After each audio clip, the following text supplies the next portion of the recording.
Walk through London and you are surrounded by men, specifically men in bronze and stone. These figures dominate the city's topography, occupying the most prominent squares, intersections, and parks. This chart visualizes the distribution of London's monuments by subject. Only 4% are dedicated to women, which is exactly half as many as those dedicated to animals.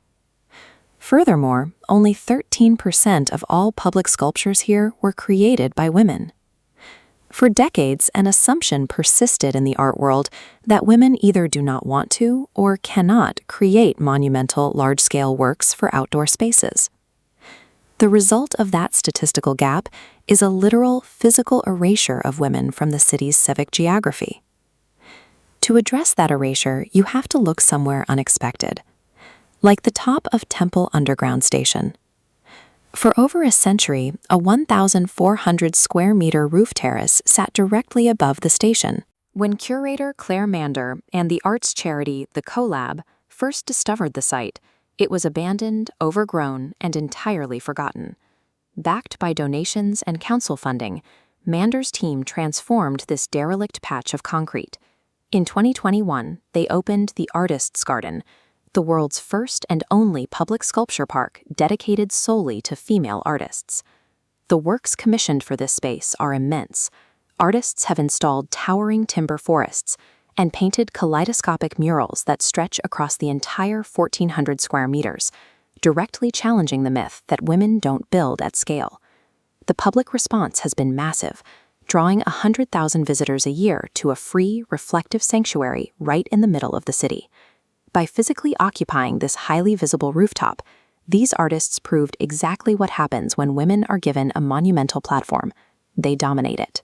But right after celebrating its 5-year anniversary, the garden received a devastating eviction notice.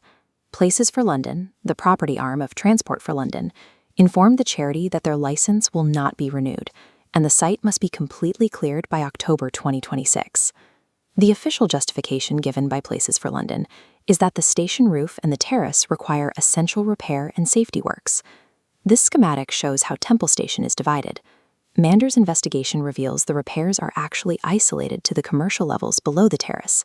In fact, the official scope of works mentions no large-scale overhaul for the roof at all. The essential safety narrative appears to be a bureaucratic smokescreen, masking a much more lucrative motive for emptying the space.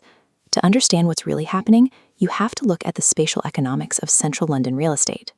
Sitting directly on the Victoria Embankment, the location offers highly coveted, uninterrupted riverside views of the Thames, surrounded by the city's most historic landmarks. Because of those views, rumors are swirling that private developers want to take over the roof to build a commercialized venue, selling overpriced cocktails at exclusive VIP events. The adjoining leaseholder is already an active cultural operator, and major private members clubs have reportedly shown interest in parts of the station. It's a classic urban conflict, a grassroots women's charity fighting back against the relentless privatization of London's rapidly shrinking free public land. But the artists and the local community are refusing to vacate quietly.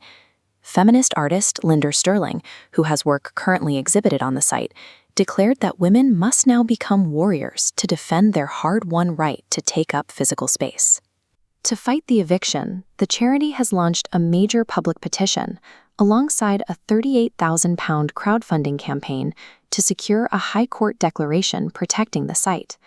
If the world's only public sculpture park for women can be erased to make way for a commercial cocktail bar, it signals that no free cultural space in the city is truly safe from development. Ultimately, the eviction of the Artists' Garden forces us to ask a crucial question: who actually gets to own the views and public spaces of central London? The public and its artists, or private commercial interests?